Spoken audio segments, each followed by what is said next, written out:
Hey there, and welcome to this explainer. If you love discovering how just a few basic ingredients can completely change their whole identity with a little bit of technique, well, you are absolutely in the right place. Today, we're zooming in on literally one of the most humble ingredients sitting in your pantry right now, the potato. But listen, we aren't just mashing it or frying it up, no way. We're totally deconstructing it and transforming it into a completely new texture and shape. So let's dive into the science and the art behind chewy garlic potato mushrooms. Okay, let's dive right into this. Just look at this quote straight from our source material. The shape is a mushroom, but it contains the pride of a potato. I mean, how great is that? This phrasing perfectly sets the tone for what we're doing here. This is definitely not going to be your ordinary run-of-the-mill recipe walkthrough. We're playing with culinary illusion. We're taking that hearty, earthy pride of a potato and, dressing it up in a surprisingly whimsical and delightful form. Let's find out exactly how we pull this off. All right, kicking things off with Section 1, the foundation, prep and dough. Because let's face it, every great transformation needs a rock-solid foundation, and ours starts with precision. We take 2 potatoes, weighing in at roughly 440 grams to be exact. We peel them, cut them into small, manageable pieces, and here is our first really clever shortcut. Instead of boiling them and getting them all waterlogged, we wrap them up and zap them in the microwave for about 7 minutes at 700 watts. This method is super efficient. It cooks the potato perfectly while keeping its internal moisture relatively stable. Once they're fully cooked and fork tender, you've got to mash them incredibly finely. Getting this smooth, totally lump-free base is absolutely essential for what we're about to do. So, the absolutely crucial point here is this number, 200 grams. Once your potatoes are completely mashed, you're going to introduce exactly 200 grams of potato starch. Guys, this is the absolute secret to unlocking that ultimate chewy texture. The potato starch acts like this powerful binding agent, taking that soft, fluffy mashed potato and giving it an incredible bouncy elasticity. Seriously, without this specific ratio of starch, your dough will just completely fall apart the second it hits the water. Okay, now we introduce hydration. We need 150 milliliters of water, but notice the key instruction here. Add it little by little. Why?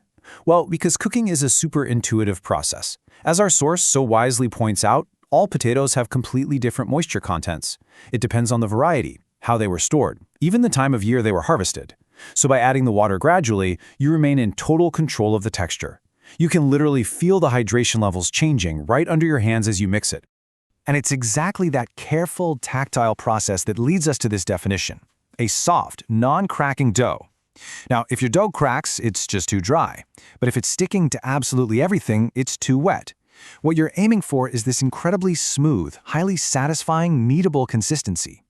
This is your ideal structural foundation. When you hold this dough in your hands, it really shouldn't feel like mashed potatoes anymore. It should feel like a perfectly balanced, workable canvas that's just begging to be shaped. Moving right along to Section 2, the illusion, shaping and boiling. Oh, get ready for the bottle trick. This is such an ingenious, literally zero-cost kitchen hack that's going to give our dish what the source affectionately calls its round and round cute appearance. And the best part? No special molds or crazy expensive culinary tools are required here at all. And this just brilliantly illustrates how a completely basic household object can be used to forge such a structurally surprising shape. You simply take a small piece of your super soft dough and you roll it into a smooth little circle or ball right in the palms of your hands. Then you take an empty, clean glass or plastic bottle and gently press the opening directly into the center of the dough ball.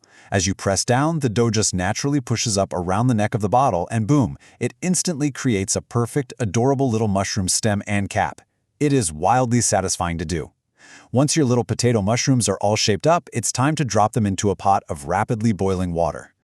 Now, the cooking process here is really quick, but it does require your full attention. At minute 0, you drop them in, and you'll notice they immediately sink right to the bottom.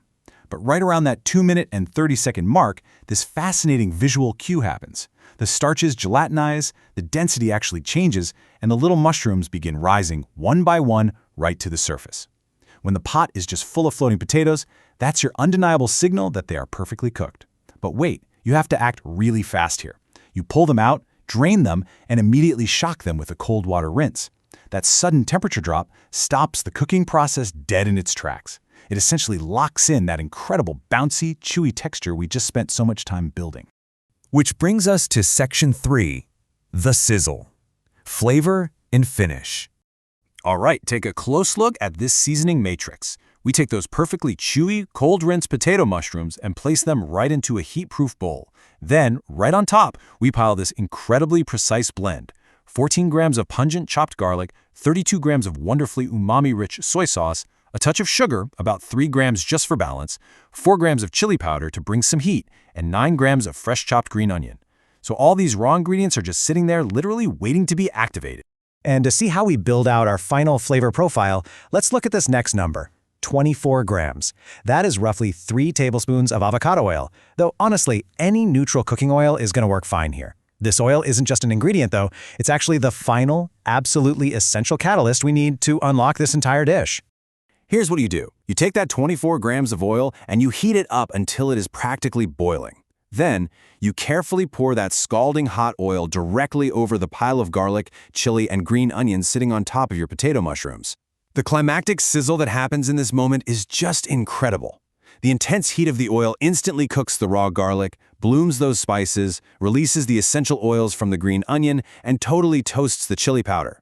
It transforms all of those distinct raw flavors into one cohesive, deeply savory sauce right there in the bowl. As that sizzling finally starts to subside, you just take a spoon and mix everything evenly, making sure you coat every single mushroom in that hot, aromatic garlic oil. I honestly couldn't describe this moment any better than our source material does. It's the scenery where the appetite starts to spring up. The smell of that blooming garlic and toasted chili filling your kitchen is such an intensely sensory experience. Your mouth is quite literally going to be watering as you stir this up. Now, what's really interesting here is the emotional payoff this highlights. Wow, wonderful chewy taste. The more I chew now, the happier I am. You see, this isn't just about eating food anymore, it's about the pure joy that texture brings to our culinary experience. The savory punch of that garlic soy sauce combined with that deeply satisfying, bouncy, almost mochi-like chew of the potato starch, it creates this actual feedback loop of happiness in your brain. It completely defies everything you've come to expect a potato to feel and taste like. So there you have it. We've broken down the exact steps to turn a simple, everyday potato into a wonderfully chewy, flavor-packed culinary illusion.